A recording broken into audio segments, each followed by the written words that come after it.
Before the sun never set on the British Empire, before Genghis Khan swept the steppe, before Rome extended its influence to encircle the Mediterranean Sea, there was ancient Assyria.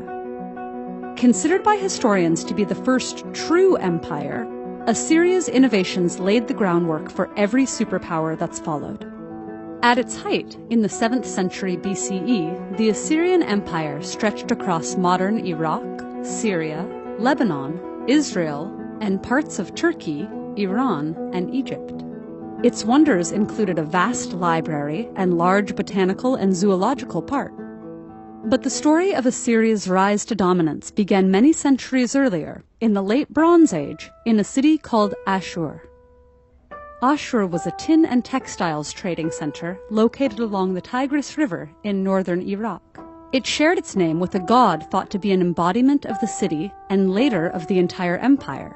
For the administration-minded Assyrians, politics and religion were closely linked.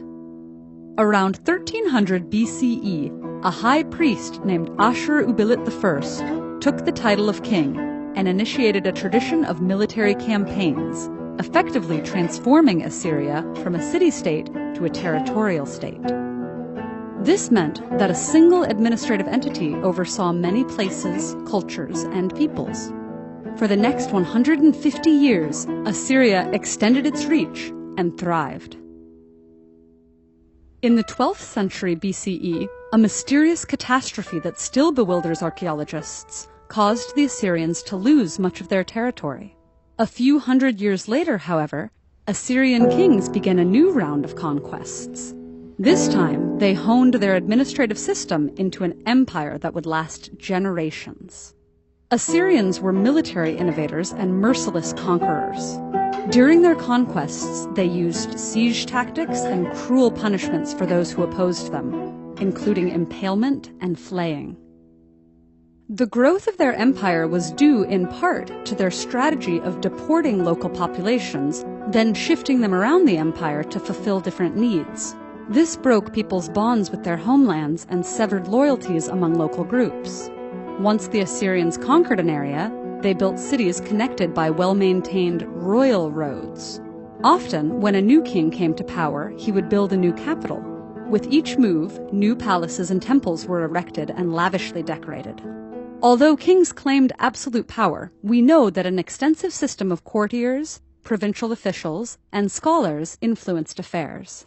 At least one woman, Samuramat, ruled the kingdom. Assyrian rulers celebrated their military excursions by having representations of their exploits carved into the walls of their newly built palaces.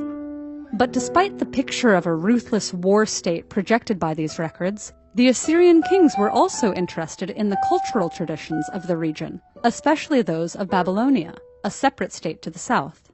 Babylonia had been a cultural leader for millennia, stretching back to the beginning of writing at the end of the 4th millennium BCE. Assyria saw itself as the inheritor and protector of this tradition. Assyrian rulers supported scholars in specialities ranging from medicine to magic, and the capital cities, like Nineveh, were home to elaborate parks and gardens that housed plants and animals from around the empire.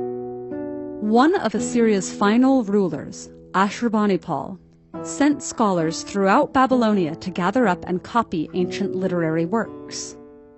Ashurbanipal's library took the form of clay tablets inscribed with cuneiform in the languages of Akkadian and Sumerian. The library was lost during the final sack of Nineveh in 612 BCE, but thanks to a 19th century archaeological excavation, many masterpieces of ancient literature, including the Epic of Gilgamesh and the Babylonian creation epic, survive today. After centuries of rule, the Assyrian Empire fell to the Babylonians and Medes between 612 and 609 BCE. Yet the innovations that the Assyrians pioneered live on. Their emphasis on constant innovation, efficient administration, and excellent infrastructure set the standard for every empire that's followed them in the region and across the globe. Are there certain things that all empires have in common? Across cultures and continents, what themes keep resurfacing? Watch this playlist to draw your own conclusions or post your theories in the comments.